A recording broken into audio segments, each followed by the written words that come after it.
सभी को मेरा नमस्कार। होप आप सभी अच्छे होंगे और डीबीपी और प्रॉब्लली जो है सॉल्व कर रहे होंगे।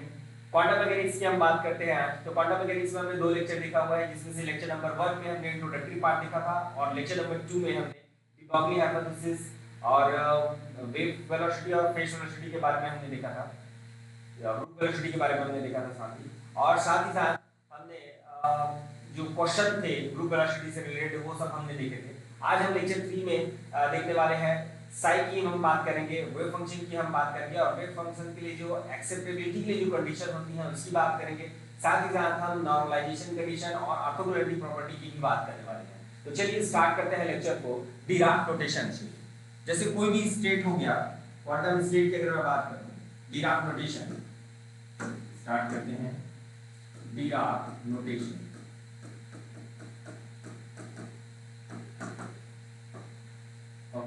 तो डिराक नोटेशन की अगर मैं बात करूं, जैसे मैं न्यूटोनियन मैकेनिक्स की अगर मैं बात करता हूं तो न्यूटोनियन मैकेनिक्स में किसी भी पार्टिकल के मूवमेंट को, पोजीशन को हम बताने के लिए हम क्या करते हैं, xt से डिनोट करते हैं, जो उसके पोजीशन को बताता है विद रिस्पेक्ट टू टाइम। ठीक वैसे ही आपका क्वांटम स्टेट जो होता है वो कोई भी पार्टिकल अगर मूव कर रहा है तो उसका पोजीशन विद टाइम का फंक्शन होता है, दैट इज कॉल्ड साइन। ठीक है, तो डिराक साहब ने क्या बताया, डिराक साहब ने कुछ नोटेशन दिए, है ना। डिराक साहब ने कुछ नोटेशन दिए जिसको हम बोलते हैं केट वेक्टर। केट वेक्टर किसी भी क्वांटम स्टेट को रिप्रेजेंट करने के लिए उन्होंने क्या बताया कि हम उसको केट वेक्टर से हम रिप्रेजेंट करेंगे, that is sign, sign ket vector. ठीक है, ये आपका केट नोटेशन है ना। यहाँ पे जो नोटेशन है उसको मैं यहाँ पे लिख देता हूँ, दैट इज नोटेशन। नोटेशन तो ये क्या बता रहा है, क्वांटम स्टेट को बता रहा है। ठीक है, जिसका नोटेशन जो होता है कुछ इस प्रकार से होता है आपका, this is your ket vector, this is called your ket vector। ठीक है, यूनिवर्स में जो भी इवेंट्स हो रहे हैं उसको हम नॉर्मली स्टेट को, क्वांटम स्टेट को साई से डिनोट कर सकते हैं, केट वेक्टर से। ठीक है, और अगर आपका केट वेक्टर है तो उसके करस्पॉन्डिंग हमेशा एक ब्रा वेक्टर होगा। कौन सा वेक्टर होगा, ब्रा वेक्टर होगा। ठीक है, अब इसको कैसे याद रखें, हम कंफ्यूज हो जाएंगे इसमें, तो आप हमेशा ये याद रखिएगा, हमेशा ब्रैकेट, ब्रैकेट में क्या होता है आपका पीछे वाला पार्ट जो होता है वो क्या होता है, कैच होता है, और सामने वाला पार्ट जो होता है वो ब्रा होता है। तो ये क्या हो जाएगा आपका ब्रैकेट। ठीक है, ये क्या हो जाएगा आपका, ये कुछ इस प्रकार से। तो इधर से आप लोगे ये वाला जो है ये क्या हो जाएगा आपका केट वेक्टर हो जाएगा, और ये सामने वाला पार्ट क्या हो जाएगा आपका ब्रा वेक्टर हो जाएगा। क्लियर है क्या, क्लियर है। और इन दोनों का जब प्रोडक्ट होता है उसको अपन बोलते हैं इनर प्रोडक्ट। क्या बोलते हैं, इन दोनों का जो प्रोडक्ट होगा उसको अपन बोलते हैं inner product, that is called inner product, or it is also called scalar product, scalar product। Clear है। तो जैसे आपका ये केट वेक्टर हो गया, इससे करस्पॉन्डिंग क्या मिल जाता है आपको, that is sign bra vector, sign bra vector, ये कुछ इस प्रकार से। ठीक है, तो चलिए अब इसमें देखते हैं क्या क्या प्रॉपर्टीज होगी इसकी। प्रॉपर्टीज में आते हैं, प्रॉपर्टीज। ठीक है, पहला प्रॉपर्टी तो ये होता है कि जब भी आप केट वेक्टर अगर डिफाइन करते हो तो उसके करस्पॉन्डिंग आपका ब्रा वेक्टर एग्जिस्ट करता ही है। ठीक है, तो there is always a ket vector, always a bra vector, always a bra vector corresponding to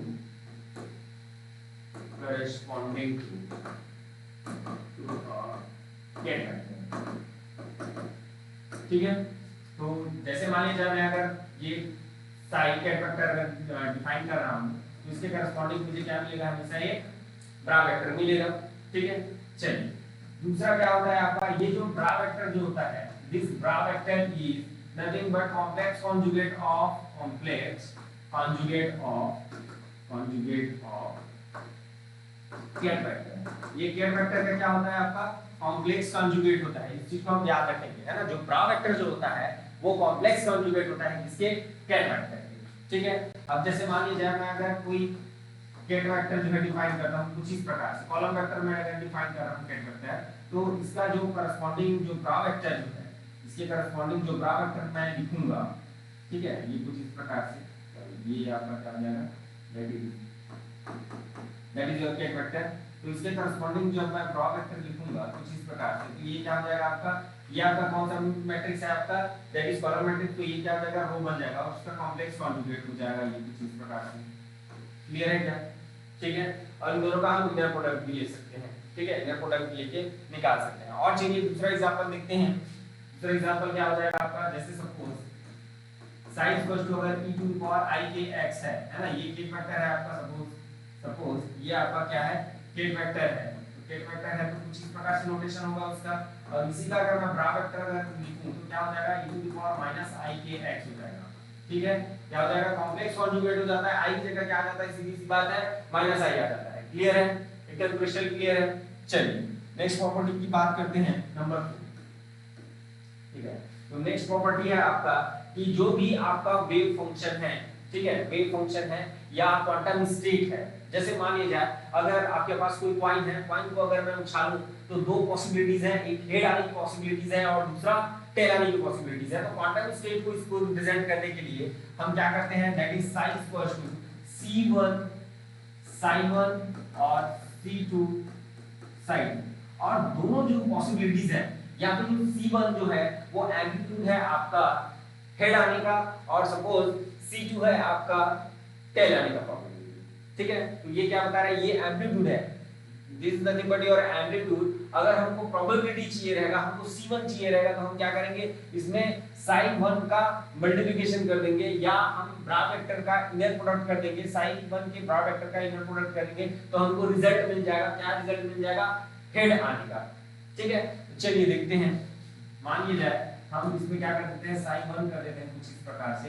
तो ये क्या हो जाएगा आपका, that is c1 sin1 with sin1, और ये कितना हो जाएगा आपका, that is c2 sin1 with sin2, ठीक है। तो ये जो मिलेगा, ये जो इनर प्रोडक्ट जो है, ये जो इनर प्रोडक्ट है हमको 1 मिलता है, ये जो इनर प्रोडक्ट है हमको हमेशा क्या मिलता है, 1 मिलता है। और ये वाला क्या हो जाएगा आपका, ये डिफरेंट डिफरेंट है तो 0 हो जाएगा। जब सेम सेम रहेगा तब क्या मिलेगा, 1 मिलेगा, और डिफरेंट डिफरेंट रहेगा तो क्या मिलेगा, 0 मिल जाएगा। ऐसा क्यों, ठीक है। तो देखो, अगर मान लीजिए मैं अगर sin1 से अगर इसका मल्टीप्लिकेशन कर रहा हूं, तो ये जो क्वांटम स्टेट है उसको sin1 में होने की जो प्रोबेबिलिटी है वो 1 हो जाएगी, ठीक है। अब मुझे ये बताइए, क्या दोनों जो इवेंट हैं, जो हेड आने का इवेंट है और टेल आने का इवेंट है, दोनों एक साथ हो सकते हैं क्या, नहीं हो सकते। या तो हेड आएगा या तो आपका क्या आएगा, टेल आएगा।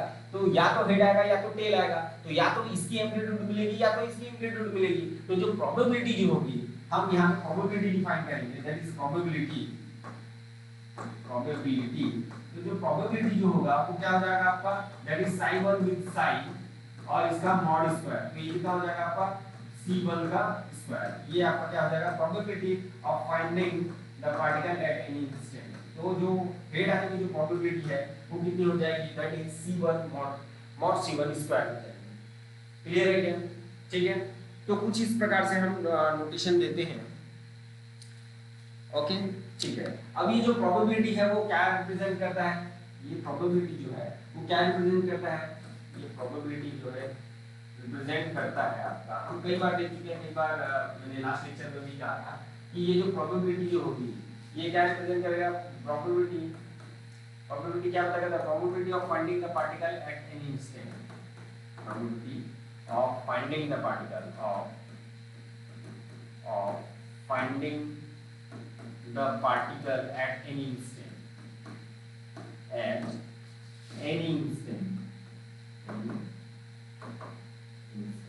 ठीक है। तो जो प्रोबेबिलिटी जो p होगा, that is nothing but your psi with psi mod square, ये कुछ इस प्रकार से, या इसको हम बोल सकते हैं psi स्टार, ठीक है। कॉम्प्लेक्स कॉन्जुगेट होता है हेड वेक्टर का, ब्रा वेक्टर जो क्या होता है आपका कॉम्प्लेक्स कॉन्जुगेट होता है, तो क्या हो जाएगा आपका, ये कुछ इस प्रकार से हो जाएगा। प्रोबेबिलिटी से ही कई क्वेश्चन पूछे गए हैं आपके, ठीक है। चलिए आगे बढ़ते हैं, ऑर्थोगोनल कंडीशन और नॉर्मलाइजेशन कंडीशन, ठीक है। सबसे पहले चलिए देख लेते हैं नॉर्मलाइजेशन कंडीशन,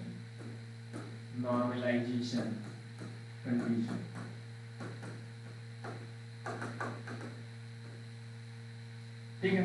तो नॉर्मलाइजेशन कंडीशन ये होता है minus infinity to infinity sin star sin dx या d टाउ जैसा भी लेना चाहें, अगर मैं 3D स्पेस के लिए बात करूं तो d टाउ ले रहा हूं, that is equal to 0, sir that is equal to 1। इसका मतलब क्या है, इसका मतलब ये है कि किसी भी पार्टिकल की पाए जाने की जो प्रोबेबिलिटी है throughout the space, whole space, वो 1 होता है, ठीक है, कि कितना होता है आपका 1 होता है। ये होता है आपका नॉर्मलाइजेशन कंडीशन। साथ ही साथ हम डिफाइन करेंगे यहाँ पे ऑर्थोगोनल कंडीशन, ठीक है, ऑर्थोगोनल कंडीशन। तो ऑर्थोगोनल कंडीशन क्या होता है? ऑर्थोगोनल कंडीशन जैसे ये यहाँ पे था आपका, यहाँ पे जो प्रोबेबिलिटी है वो 1 आ गया आपका, एम्पलीट्यूड जो है 1 आ गया, इसको जब सॉल्व किए तो कितना हो गया आपको 1 हो गया, और यहाँ पे कितना हो गया, ये 0 हो गया।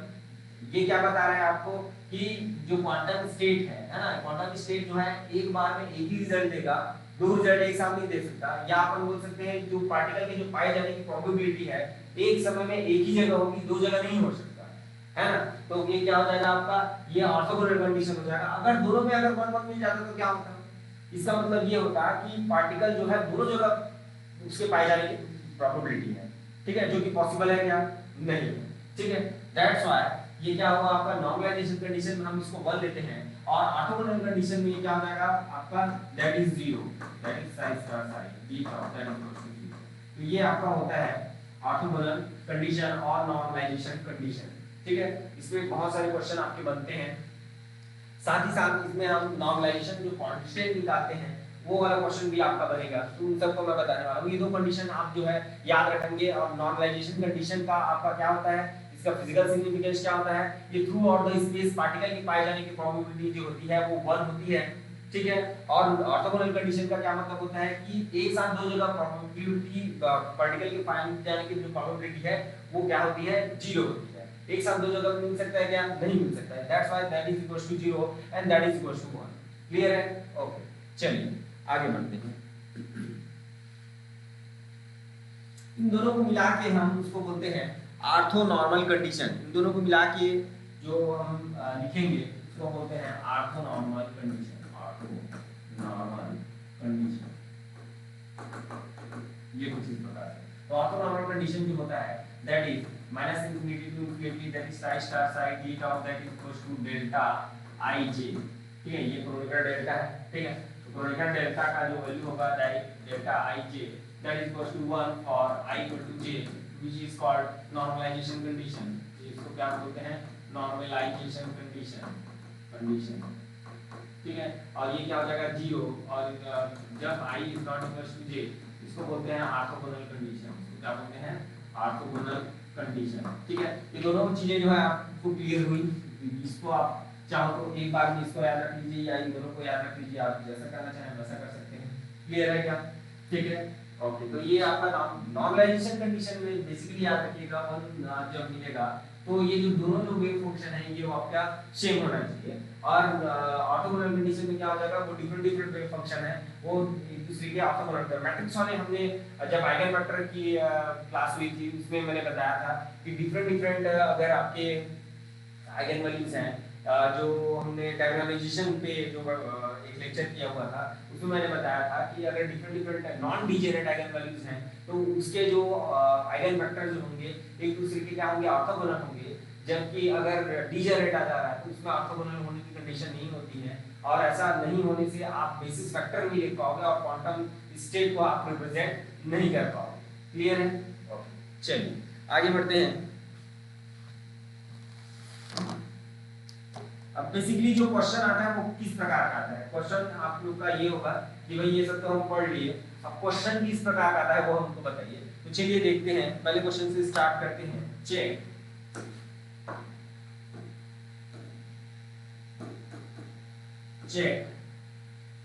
The state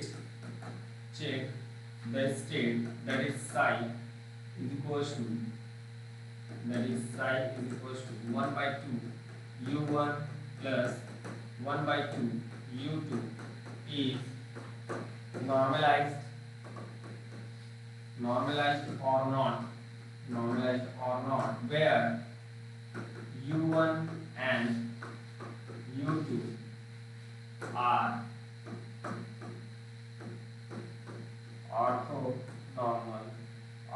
orthogonal basis. ये दोनों क्या है आपके ऑर्थोगोनल बेसिस वेक्टर है, ठीक है। और तो आपको क्या निकालना है, आपको ये बताना है कि ये जो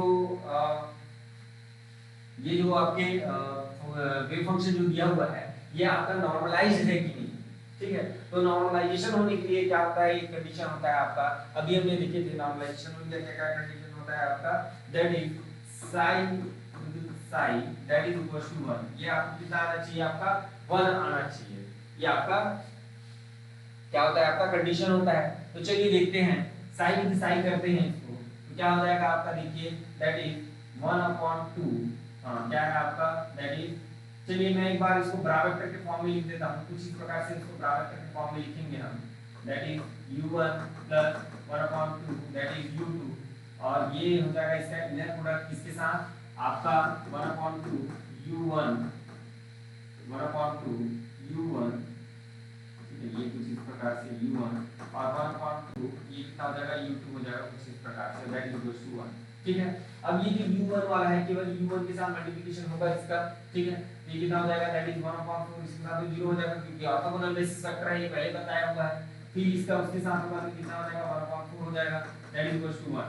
तो ये कितना आ रहा है, देखिए ये आ रहा है क्या उसके बराबर, नहीं आ रहा है, 4 2 दैट इज 1/2 इक्वल टू 1 आ रहा है। तो ये तो 1 के बराबर ही नहीं आ रहा है, अगर 1 के अगर बराबर नहीं आ रहा है तो ये नॉर्मलाइज्ड वेक्टर नहीं है, तो इसको हमको नॉर्मलाइज करने की आवश्यकता है।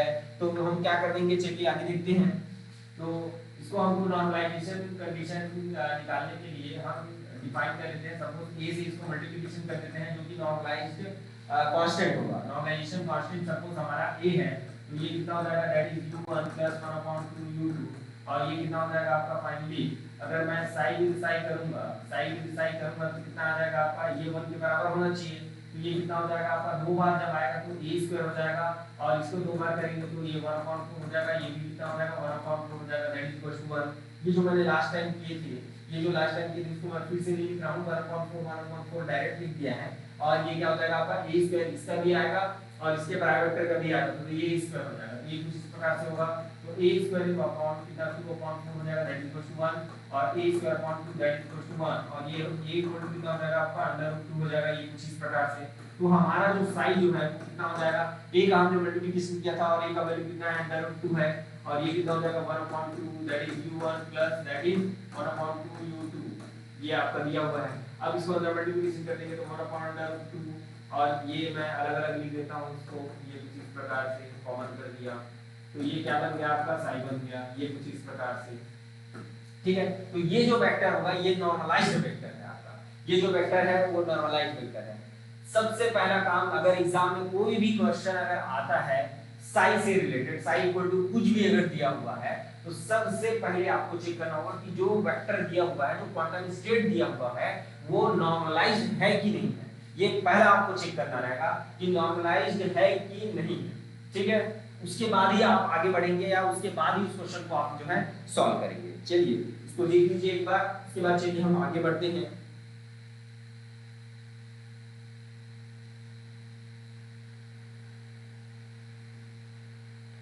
चलिए नेक्स्ट क्वेश्चन देखते हैं। if psi is equals to, that is 1/√3 u1, that is u1 plus 1 plus I upon √3 u2 plus I upon 3 u3, then probability of finding the particle in state u2, then the probability of finding the particle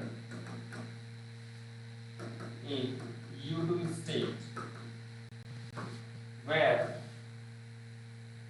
u1, u2 and u3 are orthogonal basis vector, orthogonal basis vector. ये कुछ इस प्रकार से आपको दिया गया question. तो आपको क्या निकालना है, आपको बेसिकली निकालना है कि अगर कोई स्टेट है तो उसको u2 स्टेट में, पार्टिकल के u2 स्टेट में होने की प्रोबेबिलिटी कितनी होगी। ठीक है, ये आपको निकालना है। तो कैसे निकालेंगे, चलिए देखते हैं कैसे निकालेंगे। एक बार आप सोचिए कैसे निकाल सकते हैं, फिर आगे बढ़ते हैं, मैं बताता हूँ आप लोग को।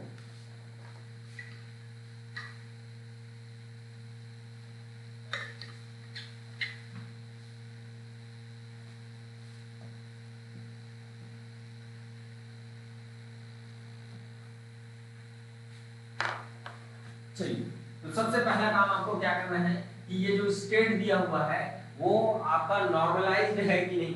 ठीक है, पहला काम आपको क्या करना रहेगा कि जो स्टेट है वो नॉर्मलाइज्ड है कि नहीं है उसको पहले चेक कर लेते हैं। तो साई विद साई निकाल लेते हैं, ये 1 के बराबर आना चाहिए। और अगर 1 के बराबर अगर नहीं आया तो ये क्या नहीं है, नॉर्मलाइज नहीं है। इसको सबसे पहले हमको क्या करना होगा, नॉर्मलाइज करना होगा। ठीक है, चलिए सबसे पहले हम देख लेते हैं साइज वस्तु क्या है आपका। ठीक है, साइज विद साई करके देखते हैं ये कितना हो जाएगा, दैट इज इसका स्क्वायर। ठीक है, जो इन जनरल जो साइज होता है ना, इन जनरल जब हम नॉर्मलाइजेशन की कंडीशन निकालते हैं तो उसमें आपको क्या चेक करना रहेगा, ये जो C1 C2 C3 जो दिया रहेगा उसका आप डायरेक्ट मॉड कर दीजिएगा, मॉड का स्क्वायर, C2 का मॉड का स्क्वायर और C3 का मॉड का स्क्वायर, इन सब का वैल्यू जो है प्लस कर दोगे तो 1 के बराबर आना चाहिए। ये आपका ऐसा कंडीशन होता है। ठीक है, अब यहाँ पे जैसे आप इसको चेक करोगे कैसे चेक करोगे, इसका स्क्वायर कर दोगे तो दैट इज 1/3। ठीक है, मॉड ऑफ C1 का स्क्वायर, इसका पहले मॉड निकालोगे, मॉड निकालोगे तो कितना आ जाएगा आपका √1 स्क्वायर प्लस 1 स्क्वायर। इसका जो है कॉम्प्लेक्स कैसे निकालते हैं, देखिए कॉम्प्लेक्स कैसे निकालते हैं, जैसे 1 प्लस i है तो इसका जब हम मॉड करोगे तो कितना हो जाएगा, that is √1 square plus 1 square. ये कुछ इस प्रकार से, ये कितना हो जाएगा, √2 हो जाएगा।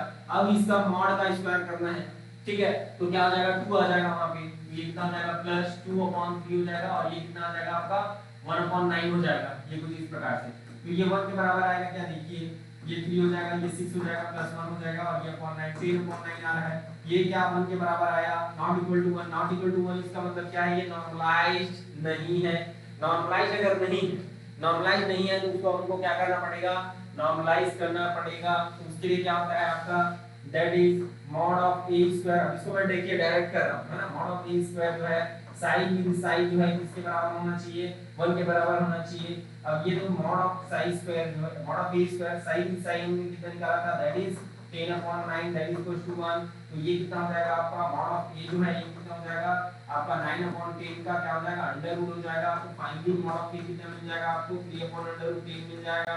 तो ये कुछ इस प्रकार से आपका क्या मिल जाएगा, a मिल जाएगा। यहां तक क्लियर है क्या, यहां तक आपका क्लियर है। चलिए अब आगे बढ़ते हैं। ठीक है, यहां तक क्लियर है, ओके। चलिए अब आगे बढ़ते हैं इसमें, तो ये क्या हो जाएगा आपका, u2 स्टेट आने की प्रोबेबिलिटी हमको निकालना है। u2 स्टेट आने की प्रोबेबिलिटी निकालना है मतलब हमको क्या करना पड़ेगा, दैट इज पहले तो हम साइन को लिख देते हैं भाई, साइन को पहले लिखना पड़ेगा नॉर्मलाइजेशन के साथ। ठीक है, तो sine that is equal to कितना हो जाएगा, कितना हो जाएगा देखिए, ये क्या है आपका, दैट इज कितना हो जाएगा, दैट इज 1/√3 है ना, u1 और 1 + i/√3 दैट इज u2 और कितना है, दैट इज i/3 u3। ठीक है, अब इसके साथ मल्टीप्लिकेशन था आपका किसका, a का मतलब 3/√10 का, 3/√10 का। क्लियर है।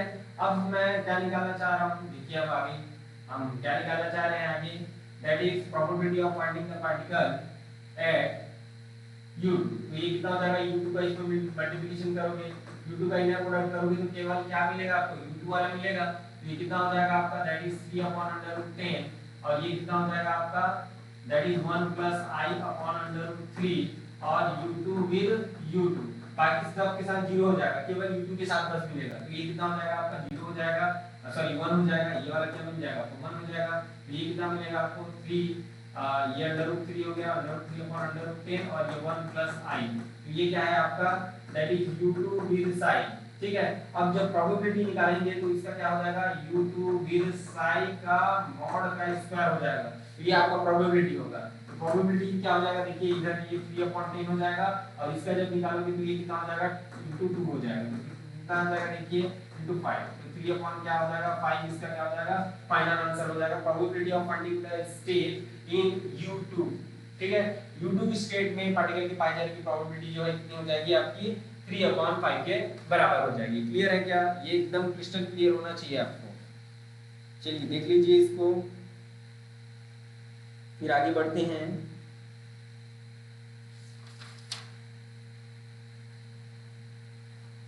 क्लियर है, एक दो क्वेश्चन मैं और कराऊंगा अभी, ये भी काफी इंपॉर्टेंट है। इससे पहले मैं कुछ फॉर्मूला आप लोग को दिखा देता हूँ। ठीक है, कुछ फार्मूला जो है बहुत ही इंपॉर्टेंट रहेगा आप लोग के लिए, वो लिख देते हैं। तो ये आपको समझ में आ गया होगा। सबसे पहले आप काम आपको क्या करना रहेगा, चलिए एक बार और देख लेते हैं। सबसे पहला काम जो है आपको क्या करना रहेगा, पहले तो इसको चेक करना है कि ये नॉर्मलाइज्ड है कि नहीं है। कोई भी आपको स्टेट वेक्टर दिया रहेगा उसको चेक करना रहेगा कि नॉर्मलाइज्ड है कि नहीं है, और अगर नॉर्मलाइज्ड है तब जाके आप उसको डायरेक्ट मल्टीप्लिकेशन कर देना। अगर नॉर्मलाइज्ड नहीं है तो क्या कर देना, आप ये वाला कंडीशन लगा देना, ये वाला कंडीशन लगा दोगे। क्या कंडीशन लगा दोगे, ये वाला, ठीक है, ये वाला आप कंडीशन लगा दोगे। और ऐसा कंडीशन निकाल के आप क्या निकाल दोगे, ये का वैल्यू निकाल दोगे, मॉड ऑफ ए का कितना आया, ये मॉड ऑफ ए का वैल्यू निकाल दोगे, फिर इससे मल्टीप्लिकेशन कर दोगे। इससे इस साइड से मल्टीप्लिकेशन कर दिया हम, देखिए ये 3/√10। ये कंप्लीट क्या हो गया आपका, उस क्वांटम स्टेट को रिप्रेजेंट करेगा अभी, ठीक है। और उसके बाद हमने क्या कर दिया, ये देखिए प्रोबेबिलिटी ऑफ फाइंडिंग द इस स्टेट में, probability finding the particle in this state, ये पूछ रहा है आपको। तो हमने क्या कर दिया, उसका जब उस टेस्ट का इसमें इनर प्रोडक्ट कर दिया, तो ये कुछ इस प्रकार से बन गया आपका। क्लियर है क्या, एकदम इजी है, ठीक है। चलिए अब नेक्स्ट देखते हैं इंपॉर्टेंट आपके फार्मूला, इंपॉर्टेंट फार्मूलास, ठीक है। तो इंपॉर्टेंट फार्मूला में है नंबर 1 आपका, that is 0 to infinity e to the power minus ax dx, that is equal to होता है आपका 1/a। देन नेक्स्ट है आपका -infinity to 0 e to the power ax dx, ये भी किसके बराबर होता है 1/a। Number 3 -infinity to +infinity -ax square dx, इसका वैल्यू होता है आपका √π/a। और next number 4 that is 0 to infinity x to the power n e to the power minus ax, that is equals to dx, that is equals to factorial n upon e to the power n plus 1, आ गया factorial n upon e to the power n plus 1 हो जाता है ये। then next, okay, यहाँ तक clear है क्या? चलिए नेक्स्ट इसी में देख लेते हैं नंबर 5। नंबर 5 है आपका, that is -infinity to infinity x की पावर अगर 2n है और e की पावर -ax स्क्वायर dx है, तो इसका जो फार्मूला होता है ये होता है √π/a, ठीक है, √π/a और 1/4a to the power n factorial 2n upon factorial 1, factorial 2n, ये फैक्टोरियल है ना, ये फैक्टोरियल है, factorial 2n upon factorial n, ये कुछ इस प्रकार, ठीक है। √π/a 1/4a पावर n और 2n का फैक्टोरियल अपॉन फैक्टोरियल n। ये फॉर्मूले जो हैं, ये जो 5 फॉर्मूले हैं, ये आपको रटा रटाया होना चाहिए, तभी जाके आप जो है नॉर्मलाइजेशन कंडीशन या probability of finding the particle at any instant के जो क्वेश्चन हैं उसको आप कर पाएंगे, ठीक है। क्लियर है भाई? चलिए अब आगे बढ़ते हैं, कुछ क्वेश्चन इसमें करते हैं, ठीक है। नॉर्मलाइजेशन कंडीशन और ऑर्थोगोनैलिटी प्रॉपर्टी आप लोग को क्लियर हो गया होगा। तो चलिए इसमें पहला क्वेश्चन करते हैं। चलिए क्वेश्चन नंबर 1, क्वेश्चन नंबर 1 है आपका, find normalization condition, normalization constant, normalization constant. Normalization आपको कांस्टेंट निकालना है जब कि नंबर 1 दिया हुआ है, that is sine equals to a e to the power minus alpha x square, और आपका सेकंड है that is sine equals to a e to the power minus alpha mod of x। Clear है? Clear है? चलिए अब इसमें क्या बोला जा रहा है आपको, नॉर्मलाइजेशन कांस्टेंट की बात कर रहा है। तो नॉर्मलाइजेशन कांस्टेंट कैसे निकालते हैं, जैसे नंबर 1 की बात करूं तो ये साइन स्टार साइन जो होता है that is d equal to 1 के बराबर होता है, यही होता है। तो यहाँ पे देख लीजिए ये क्या हो जाएगा आपका, ये आपका क्या है, आपका ये साइन है। अब साइन स्टार जैसे मैं लिखूंगा, साइन स्टार लिखूंगा तो क्या हो जाएगा, देखिए क्या हो जाएगा, साइन स्टार जो है ये इस प्रकार से हो जाएगा, ये ऐसा, और ये कितना हो जाएगा, e स्टार e की power minus alpha x square ये होगा, है ना। तो ये कितना हो जाएगा, that is e star e की power minus alpha x square, और एक बार इसका साइन का तो minus alpha x square d है, dx की तो x में अगर दिया हुआ है तो dx हो जाएगा दैट इज इक्वल टू 1। तो ये e स्टार विद a, और ये कितना हो जाएगा आपका e की power minus 2 alpha x square dx that is equal to 1, और ये कहां से कहां तक जाता है, minus infinity to plus infinity. और ये जो a स्टार विद a है ये क्या हो जाएगा, मॉड ऑफ a स्क्वायर हो जाएगा। और यहाँ पे इसका जो फार्मूला है हमने अभी लिखा था, क्या फार्मूला आया था, देखिए ये है आपका ये वाला फॉर्मूला है ना। तो ये क्या आता है आपका, सॉरी ये नहीं है, ये आता है ना, under root pi upon a हो जाता है। तो यहाँ पे कितना है देखिए, that is under root pi upon 2 alpha हो जाएगा, दैट इज इक्वल टू 1। तो फाइनली आपको mod of a square equal to कितना मिल जाएगा, that is under root 2 alpha upon pi. तो a जो है ये कितना मिल जाएगा, that is 2 alpha upon pi, इसका पावर कितना हो जाएगा 1/4 हो जाएगा। ठीक है, तो आपका साइज होगा, ये आपका नॉर्मलाइजेशन कंडीशन पूछ रहा है तो उसके लिए ये फाइनल आंसर हो जाएगा। नॉर्मलाइजेशन कंडीशन के लिए आपका क्या हो जाएगा, फाइनल आंसर हो जाएगा। यहाँ तक क्लियर है क्या? चलिए दूसरे पे बात करते हैं, इस वाले पे बात करते हैं। ठीक है, तो चलिए देखते हैं, दैट इज सेकंड क्या दिया हुआ है आपको, that is sine equals to, हां क्या दिया हुआ है, that is a e to the power minus alpha mod of x, ये दिया हुआ है।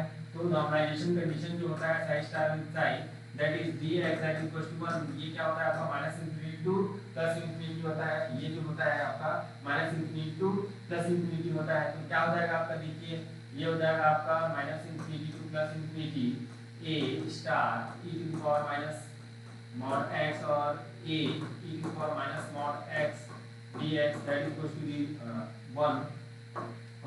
तो ये कितना हो जाएगा, मॉड ऑफ ए स्क्वायर हो जाता है minus infinity to plus infinity e to the power minus 2 alpha mod x dx equals to 1 हो जाता है। अब देखिए ये मॉड x मतलब इवन फंक्शन में क्या होता है आपका, प्रॉपर्टीज ऑफ डेफिनेट इंटीग्रल में आपने पढ़ा होगा कि ये जो है आपका डबल हो जाता है तो 2 into हो जाएगा, और ये कहां से कहां तक हो जाएगा 0 to इंफिनिटी, और इसको मैं क्या लिख सकता हूं 2 अल्फा x लिख सकता हूं दैट इक्वल्स टू 1।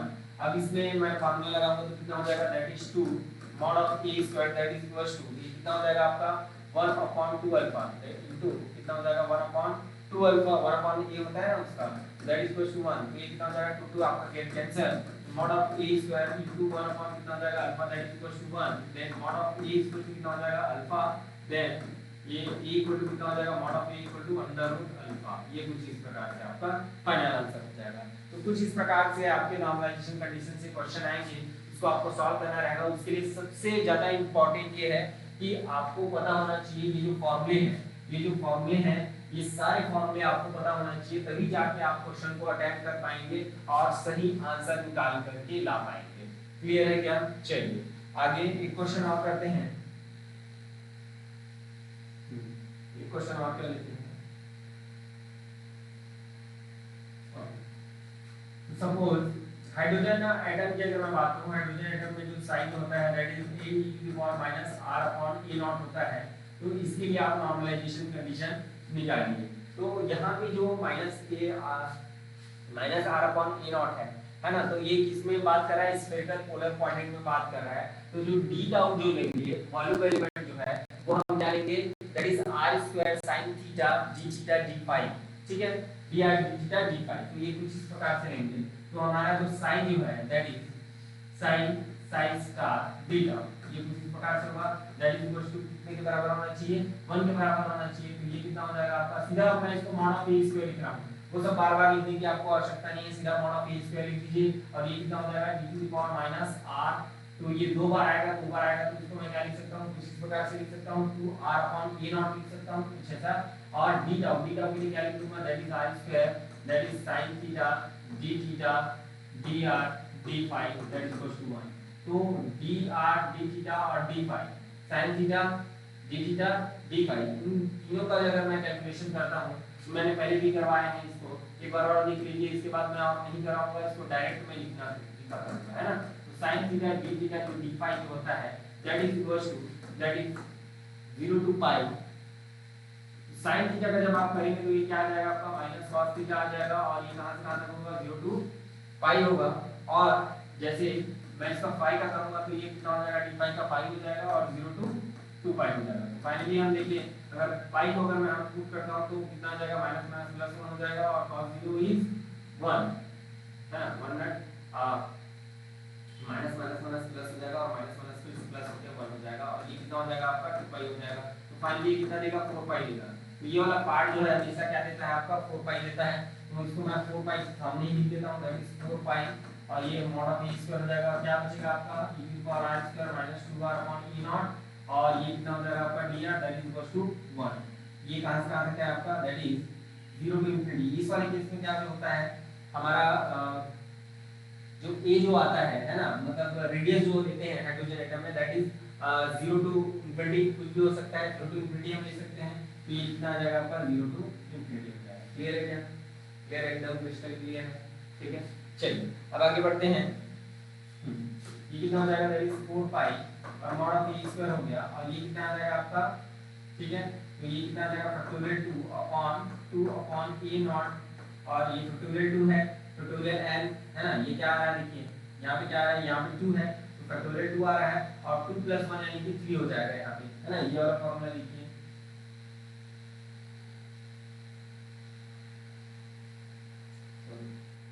ये वाला फॉर्मूला देखिए आपका कौन सा, ये वाला फॉर्मूला हम यूज कर रहे हैं वहाँ पे, ये वाला x की पावर n है तो फैक्टोरियल n, और नीचे में क्या आ जाता है आपका n + 1 आ जाता है, तो कुछ इसी प्रकार से हो रहा है यहाँ पे ये। ठीक है, दैट इज इक्वल टू कितना हो जाएगा आपका 1 हो जाएगा। अब देखिए आगे आगे क्या हो जाएगा, आगे क्या हो जाएगा आपका 4 pi that is mod of a square, ये कितना हो जाएगा आपका,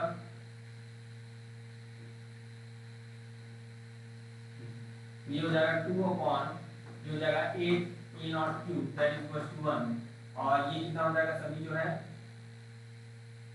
कैंसिल हो जाएंगे, ये कुछ इस प्रकार से। ठीक है, तो मॉड ऑफ ए स्क्वायर जो है, mod of a square pi a not cube that is equal to 1 हो जाएगा, then mod of a square that is equal to 1 upon pi a not cube हो जाएगा, और मॉड ऑफ ए जो है कितना हो जाएगा 1 upon under root pi a not cube के बराबर हो जाएगा। तो जो टोटल जो वेव फंक्शन जो है वो लिखा जाएगा that is 1 upon under root pi a not cube e to the power minus r upon a not, ये कुछ इस प्रकार से।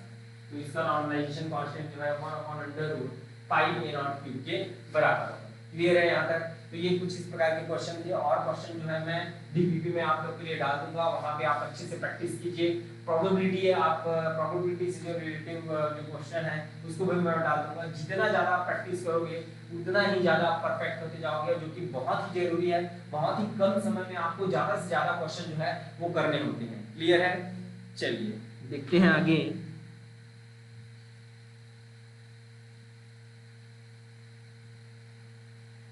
ओके, अब चलिए मैं सीधा आप लोग को लेके चलता हूँ वेव फंक्शन के बारे में।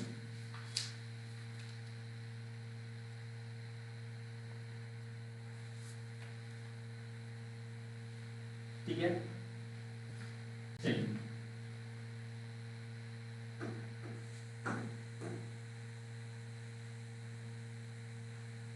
कंडीशन फॉर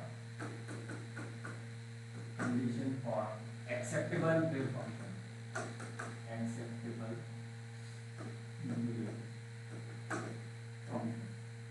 ठीक है, कोई भी वेव फंक्शन है उसको हम एक्सेप्टेबल हम करेंगे कि नहीं करेंगे, कौन सा वेव फंक्शन जो है वैलिड होगा, वैलिड वेव फंक्शन होगा, और कौन सा जो वेव फंक्शन है वो नॉन वैलिड होगा, उसके बारे में हम अभी डिस्कस करने वाले हैं।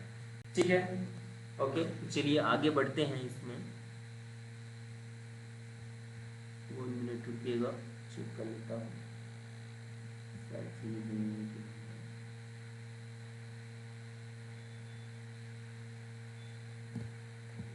अपलोडिंग हुआ है कि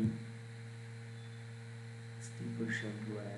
चलिए ठीक है, 40 मिनट और।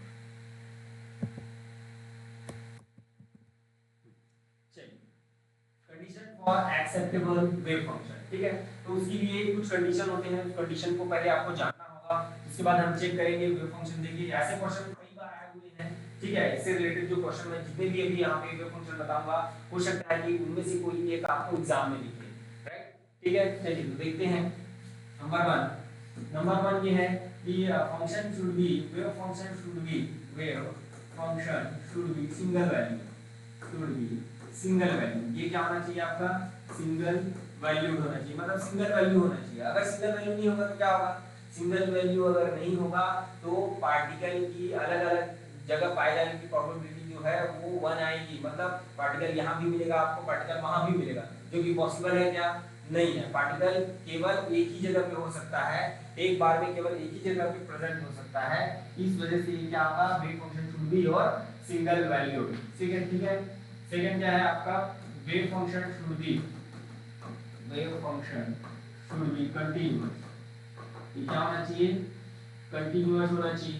ठीक है, number 3, wave function should be, wave function, अब इसको मैं बार बार नहीं लिखूंगा, इसको मैं डायरेक्ट लिख देता हूँ। फाइनाइट क्या होना चाहिए आपका, फाइनाइट होना चाहिए। नंबर 4 फाइनाइट नहीं होगा तो क्या होगा, फाइनाइट नहीं होगा तो क्या होगा आपको बताइए। फाइनाइट अगर नहीं होगा तो उसके बियॉन्ड कहीं भी पाए जाने की जो प्रोबेबिलिटी है वो इनफाइनाइट हो जाएगा, है ना। फाइनाइट होने से उसका प्रोबेबिलिटी 1 हो सकता है। अगर फाइनाइट नहीं है अगर बोलूंगा तो उसके बियॉन्ड द लिमिट उसके पाए जाने की प्रोबेबिलिटी क्या हो जाएगी, कुछ ना कुछ होगी। तो वहां भी मिल सकता है, क्या पॉसिबल है क्या ऐसा, नहीं है। तो इस वजह से क्या होना चाहिए आपका, फाइनाइट होना चाहिए। नंबर 4 8x माइनस इंफिनिटी और प्लस इंफिनिटी दोनों की बात करें, माइनस इंफिनिटी और प्लस इंफिनिटी वेव फंक्शन का जो वैल्यू है वो wave function should be 0,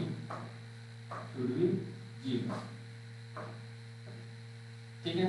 number 5 wave function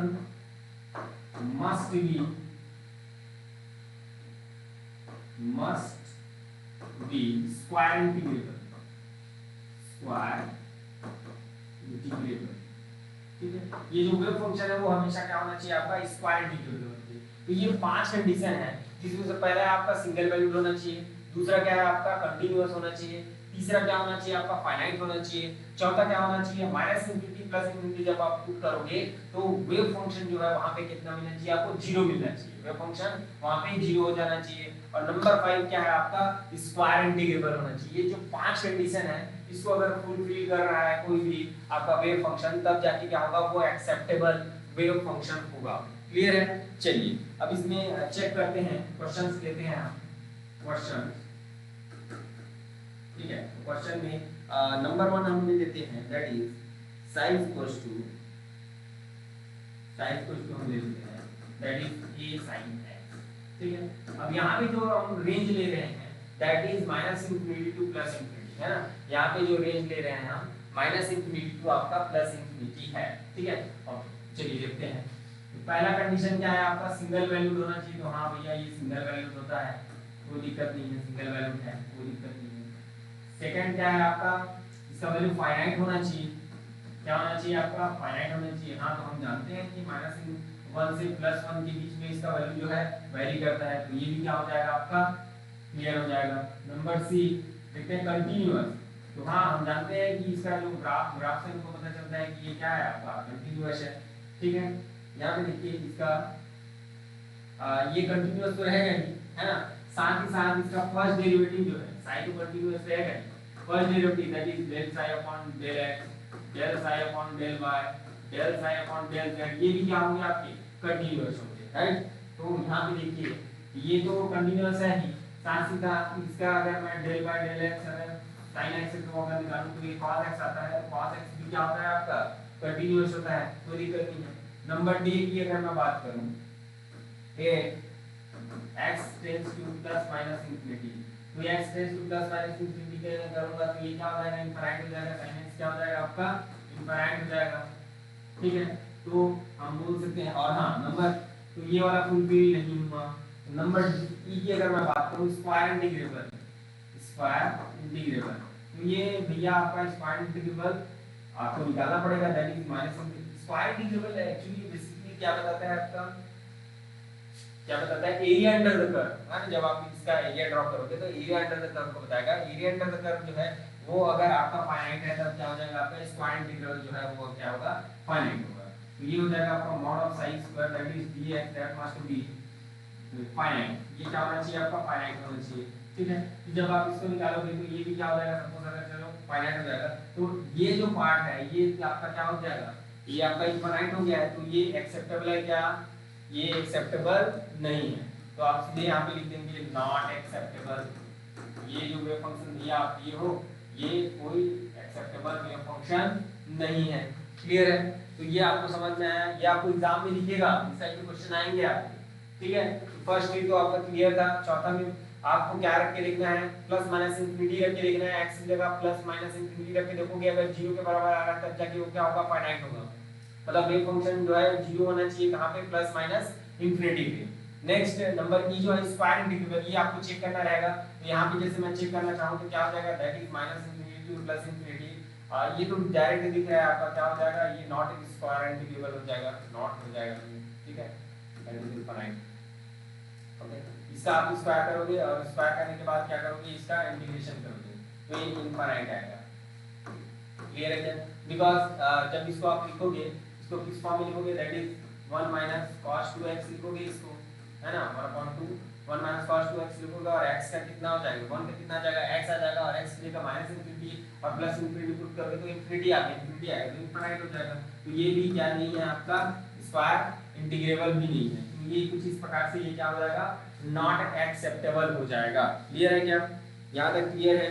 ये क्या हो गया आपका, नॉट एक्सेप्टेबल हो जाएगा। ठीक है, ओके चलिए।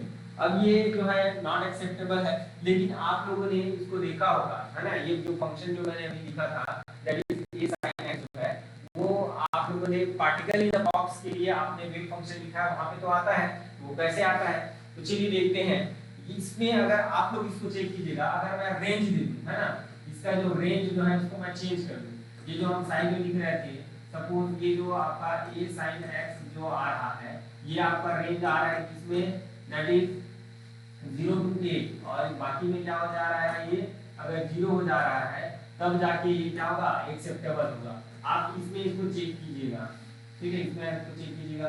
तो स्क्वायर इंटीग्रेबल, चलिए मैं लास्ट के जो दो है उसको मैं चेक कर देता हूँ, माइनस इंफिनिटी और प्लस इंफिनिटी, है ना, देखिए नंबर 1 2 3 जो है वो सेम रहेगा आपका, 1 2 3 जो है आपका सेम रहेगा, ठीक है। नंबर डी और नंबर ई को मैं चेक कर लेता हूँ, नंबर डी और ई को चेक कर लेता हूँ। डी को अगर मैं चेक करूंगा तो माइनस इंफिनिटी प्लस इंफिनिटी में इस रेंज से बाहर हो जाएगा, जहां पे इसका वैल्यू कितना है, 0 है, तो ये भी क्या हो जाएगा आपका फाइनाइट हो गया।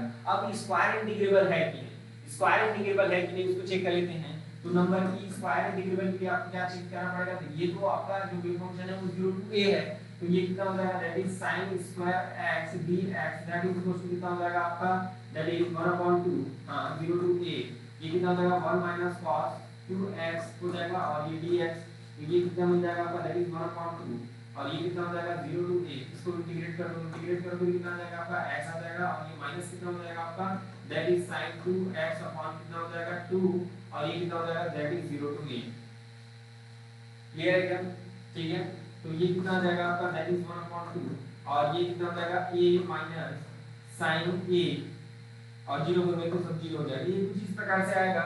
और a जो है, a का वैल्यू जैसे ही रखेंगे तो sin का जो वैल्यू जो होता है ये आपका -1 to 1 के बीच ही वैरी करता है, तो ये जो है आपका क्या आ जाएगा, आपका फाइनाइट आ जाएगा, क्या आ जाएगा, फाइनाइट आ जाएगा। तो ये जो वेव फंक्शन जो होगा ये हो जाएगा आपका एक्सेप्टेबल वेव फंक्शन हो जाएगा, ये जो वेव फंक्शन है वो क्या हो जाएगा, एक्सेप्टेबल हो जाएगा। क्लियर है क्या?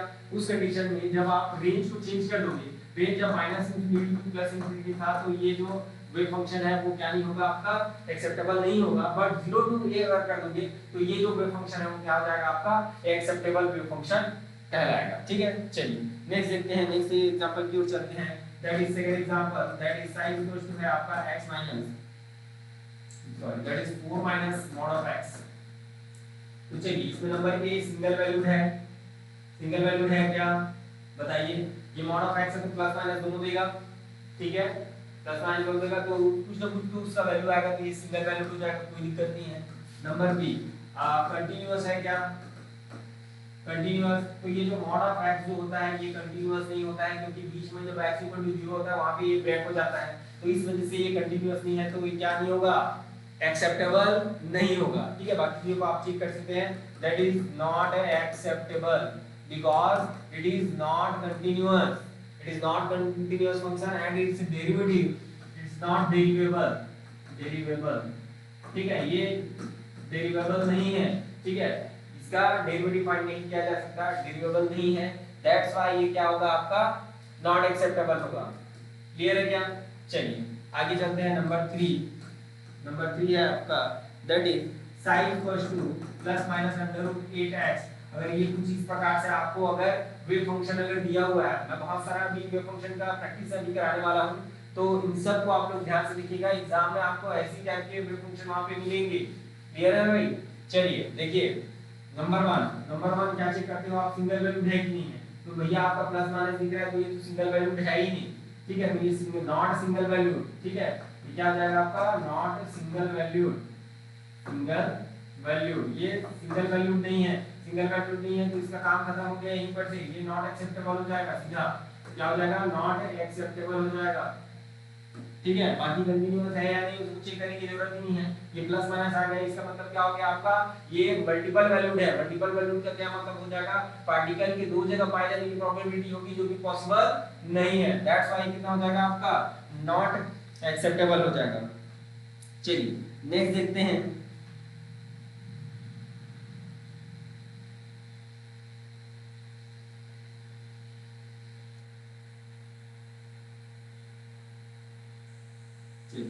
नेक्स्ट देखते हैं, that is number 5। Sine equal to है आपका e to the power minus lambda x, e to the power minus lambda x। तो पहला आपको ये जो वैल्यू जो देंगी ये सिंगल वैल्यू है, कोई दिक्कत नहीं है, सिंगल वैल्यू है। ठीक है, सेकंड क्या चेक करते हैं आप, कंटीन्यूअस है, हां कंटीन्यूअस। इसका फर्स्ट डेरिवेटिव लोगे वो भी कंटीन्यूअस है, हां कंटीन्यूअस है। नंबर 3 फाइनाइट है, फाइनाइट है कि नहीं है, फाइनाइट है, इसमें कोई दिक्कत नहीं है, आपका ये फाइनाइट होता है। ठीक है, देन नेक्स्ट कंटीन्यूअस एंड डेरिवेबल है ना, ये जो दोनों जो है वो बहुत जरूरी है। फर्स्ट डेरिवेटिव जो है वो क्या होना चाहिए आपका, कंटीन्यूअस होना चाहिए। ठीक है, पहला तो अपना कंटीन्यूअस होना ही है, और दूसरा इसका फर्स्ट डेरिवेटिव भी क्या होना चाहिए आपका, कंटीन्यूअस होना चाहिए। नंबर 3 फाइनाइट, ठीक है। Number 4 at x plus minus infinity sine must be 0, ये ऐसा होना चाहिए। ऐसा हो रहा है क्या, माइनस इंफिनिटी पुट करो तो ये क्या हो जाता है, देखिए x टेंड्स टू, अगर आप इंफिनिटी पुट करोगे तो e to the power minus infinity आएगा जो कि 0 हो जाएगा, कोई दिक्कत नहीं है। अगर x tends to minus infinity करूंगा तो ये प्लस आ जाएगा, तो ये नॉट फाइनाइट हो जाएगा, इनफाइनाइट हो जाता है ना। ये क्या क्या होता है, that is equal to infinite हो जाता है। तो ये फाइनाइट नहीं रहा, फाइनाइट नहीं रहा तो ये एक्सेप्टेबल का फंक्शन होगा क्या, नहीं होगा, ये एक्सेप्टेबल का फंक्शन नहीं होगा। लेकिन हाँ, हाफ रेंज में अगर मैं बात करूं, x टेंड्स टू अगर केवल इंफिनिटी अगर रखूं तो ये माइनस इंफिनिटी में 0 वैल्यू दे रहा है, तो ये हो सकता है कि वहां पे क्या हो, एक्सेप्टेबल हो। ठीक है, उसी को हम नेक्स्ट वेव फंक्शन में देखेंगे कि एक्सेप्टेबल है कि नहीं है। साथ ही साथ अगर मैं अगर बात करूं नंबर 5 है ना, नंबर 5 क्या होता है आपका, स्क्वायर इंटीग्रेबल। स्क्वायर इंटीग्रेबल की अगर मैं बात करूं तो स्क्वायर इंटीग्रेबल में क्या हो जाएगा आपका, that is minus infinity to infinity e to the power minus 2 lambda x dx। ये क्या आ जाएगा, दैट इज नॉट फाइनाइट, ये नॉट फाइनाइट आ जाएगा माइनस इंफिनिटी टू इंफिनिटी में, बट 0 टू इंफिनिटी में ये फाइनाइट होगा, 0 टू इंफिनिटी में ये फाइनाइट होगा। तो चलिए देखते हैं, तो ये जो ओवरऑल जैसे मैं इस वेव फंक्शन की अगर बात करूं तो ये भी क्या हो जाएगा आपका, नॉट एक्सेप्टेबल हो जाएगा। ये भी क्या हो जाएगा आपका, नॉट एक्सेप्टेबल हो जाएगा। क्लियर है, ठीक है। चलिए आगे बढ़ते हैं, नंबर कौन सा है, नंबर 5। नंबर 5 इसी को ले लेते हैं, sin equals to e to the power minus lambda x, but range इस बार जो है वो आपका 0 टू इंफिनिटी है, बट रेंज जो है वो आपका क्या है, 0 टू इंफिनिटी है। तो पहला जो 3 था, 3 में पहला जो क्या था आपका, सिंगल वैल्यूड, हां। दूसरा आपका कंटीन्यूअस एंड डेरिवेबल, हां। नंबर 3 फाइनाइट, हां। नंबर 4 की बात करते हैं तो नंबर 4 ये बोलता है कि हमारा x टेंड्स टू इंफिनिटी या x tends to minus infinity में साइन जो है 0 होना चाहिए। तो x ये अदरवाइज है ना, देखिए इस साइन का जो फंक्शन है इसका वैल्यू जो है e to the power minus lambda x है 0 टू इसमें इंफिनिटी में, और 0 है अदरवाइज में क्या है आपका 0 है। ये प्लस इंफिनिटी की ओर जा रहा है, माइनस इंफिनिटी की ओर 0 है, तो x टेंड्स टू अगर माइनस इंफिनिटी करूंगा तो ये कितना हो जाएगा, 0 हो जाएगा। अब x टेंड्स टू इंफिनिटी में चेक करते हैं e to the power minus infinity that is equal to 0। तो देखिए 0 0 मिल गया, तो ये क्या हो गया, एक्सेप्टेबल हो गया नंबर 4 के लिए। नंबर 5 में चलिए देखते हैं स्क्वायर इंटीग्रल है कि नहीं है, तो दैट इज 0 टू इंफिनिटी, इसका रेंज जो है 0 टू इंफिनिटी है। ठीक है, तो e to the power minus 2 lambda x dx that is equal to कितना हो जाएगा आपका, देखिए ये क्या आ जाता है 1/2 लैम्डा हो जाएगा। 1/2 लैम्डा क्या है आपका, फाइनाइट है, तो फाइनाइट है तो ये सभी चीजें फाइनाइट हो गई, तो ये क्या हो जाएगा, ये कंप्लीट जो है एक्सेप्टेबल वेव फंक्शन हो जाएगा। एक्सेप्टेबल, ये सारी चीजें जो क्या हो जाएंगी, एक्सेप्ट हो जाएंगी।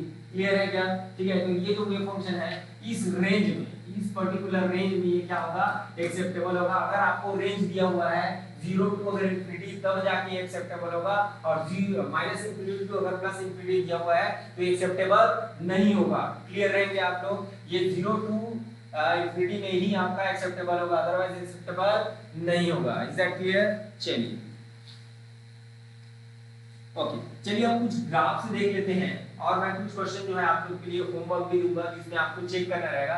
तो आप लोगों ने समझ गए है ना, आप लोग समझ गए होंगे कि सिंगल वैल्यूड कैसे, कंटीन्यूअस कैसे और जो भी फाइनाइट लोगे वो कैसे आएगा। ठीक है, तो जितने भी ट्रिग्नोमेट्रिक फंक्शन जैसे आएंगे आपके tan x हो गया, आपका cos x आ गया, ये सभी फंक्शन जो है वो क्या होते हैं आपके कंटीन्यूअस होते हैं, सिंगल वैल्यूड होता है और साथ ही साथ क्या होता है आपका डेरिवेबल होता है। क्लियर है, क्लियर है, ठीक है, और फाइनाइट भी होते हैं। ठीक है, चलिए देखते हैं आगे नंबर 6। ठीक है, सपोज अगर कुछ इस प्रकार का आपका वेव फंक्शन है that is sine x. Number 7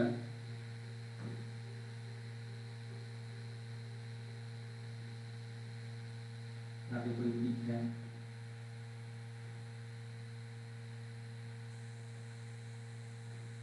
ठीक है, नंबर 8। इन दोनों की पहले बात करते हैं, इन दोनों की पहले बात करते हैं दैट इज। चलिए अब इन दोनों की अगर मैं बात करूं तो ये सिंगल वैल्यूड है, x के हर एक वैल्यू के लिए सिंगल सिंगल वैल्यू है, ठीक है, कंटीन्यूअस दिख रहा है, हाँ कंटीन्यूअस है, फाइनाइट है, हाँ फाइनाइट इनफाइनाइट तो क्या नहीं है।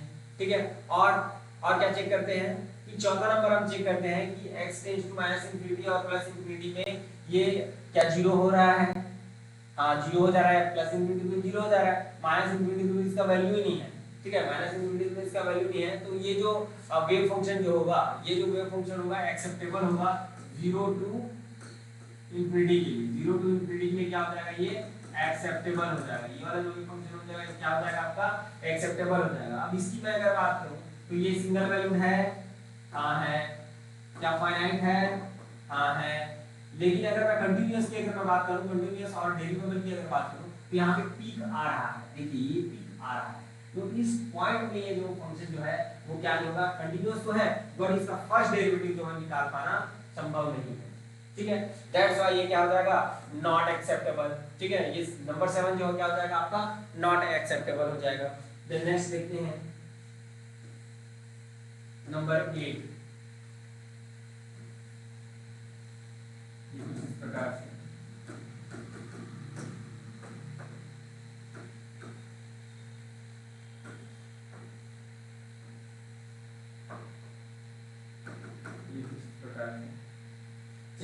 नंबर 8 को देख लेते हैं। तो यहाँ पे देखिए पहला चेक करेंगे हम सिंगल वैल्यूड है कि नहीं है, तो सिंगल वैल्यूड है कि नहीं उसको देखिए, तो ये x का आपका वैल्यू इधर बढ़ेगा, तो x की इस पर्टिकुलर पॉइंट वैल्यू के लिए देखिए इसमें भी यहाँ भी वैल्यू मिल रहा है, यहाँ भी वैल्यू मिल रहा है, ये तो मल्टीपल वैल्यू हो गया, तो मल्टीपल वैल्यू हो गया तो ये क्या हो जाएगा फिर से नॉट एक्सेप्टेबल हो जाएगा। कंटीन्यूअस तो है कोई दिक्कत नहीं है बट सिंगल वैल्यूड नहीं है, ये क्या सा वैल्यूड है, मल्टीपल वैल्यूड है। तो मल्टीपल वैल्यूड है बिकॉज़ x के एक वैल्यू के लिए दो दो वैल्यूज हुई है, फंक्शन की दो दो वैल्यूज आ रही हैं, इस कारण से ये क्या नहीं होगा, एक्सेप्टेबल नहीं होगा, दैट इज नॉट एक्सेप्टेबल। ठीक है, क्या ये नॉट एक्सेप्टेबल हो जाएगा। क्लियर है, हाँ। अब इसकी बात करते हैं नंबर 8 की, तो ये कुछ इस प्रकार से आपको कंटीन्यूअस दिख रहा है, सिंगल वैल्यूड है कोई दिक्कत नहीं है, सिंगल वैल्यूड है, कंटीन्यूअस है, हाँ कंटीन्यूअस है, कंटीन्यूअस तो है। इसके बाद फाइनाइट की अगर मैं बात करूं तो हाँ फाइनाइट है, डेरिवेबल है। नेक्स्ट क्या करते हैं, नेक्स्ट जो है प्लस माइनस इंफिनिटी पे क्या होता है आपका वेव फंक्शन 0, तो वेव फंक्शन इधर भी 0 है और इधर भी आपका जो है वो 0 हो जाएगा, तो ये भी आपका स्क्वायर इंटीग्रेबल हाँ है। स्क्वायर इंटीग्रेबल को इन सब में ग्राफ्स में कैसे चेक करेंगे, इसका एरिया अंडर द कर्व जो है अगर फाइनाइट आ रहा है, एरिया अंडर द कर्व जो है अगर फाइनाइट आ रहा है, ये देखिए ऊपर नीचे ऐसे जैसे जा रहा है कुछ इस प्रकार से, तो ऊपर वाला एक बार प्लस होगा, minus plus minus plus minus आएगा और सभी कैंसिल हो जाएंगे तो 0 आ जाएगा, तो ये क्या हो जाएगा आपका एक्सेप्टेबल। ये जो वेव फंक्शन है क्या हो जाएगा आपका एक्सेप्टेबल हो जाएगा। क्लियर है, चलिए और देख लेते हैं कुछ, उसके बाद यहाँ पे होमवर्क दूंगा नंबर 9।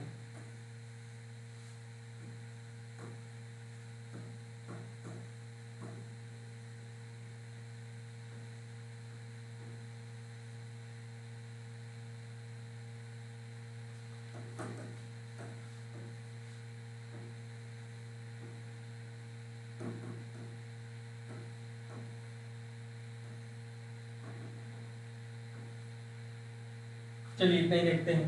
चलिए नंबर 9 को देखिए, नंबर 9 में क्या हो जा रहा है, एक ब्रेक हो जा रहा है, ब्रेक हो जा रहा है मतलब कंटीन्यूअस नहीं है, तो ये एक्सेप्टेबल नहीं होगा। नेक्स्ट में देखते हैं, देखिए इस पर्टिकुलर पॉइंट पे 3 वैल्यूज है, एक यहाँ पे 0 है और एक इधर और है, एक इधर और है, मल्टीपल वैल्यू, तो ये एक्सेप्टेबल नहीं है। अब इसी बात करते हैं, ये तो कंटीन्यूअस है, फाइनाइट है, सभी चीजें हैं, एरिया अंडर द कर्व जो है फाइनाइट है, सभी चीजें हैं, तो ये क्या हो जाएगा, एक्सेप्टेबल हो जाएगा। अब फिर से देखिए ये इस पर्टिकुलर पॉइंट पे जा रहा है, फिर यहाँ से स्टार्ट हो रहा है, ये कंटीन्यूअस नहीं है, तो ये भी एक्सेप्टेबल नहीं होगा। चलिए देखते हैं नेक्स्ट, ये चारों जो है ये भी काफी इंपॉर्टेंट है। चलिए अब जो दिखा रहा हूँ तो आप लोग को होमवर्क दे रहा हूँ, आप लोग प्रैक्टिस को लाइएगा। That is number 1, sin x equals to a to the power minus x square. Second, sin x that is equals to a to the power minus dx where d is less than 0.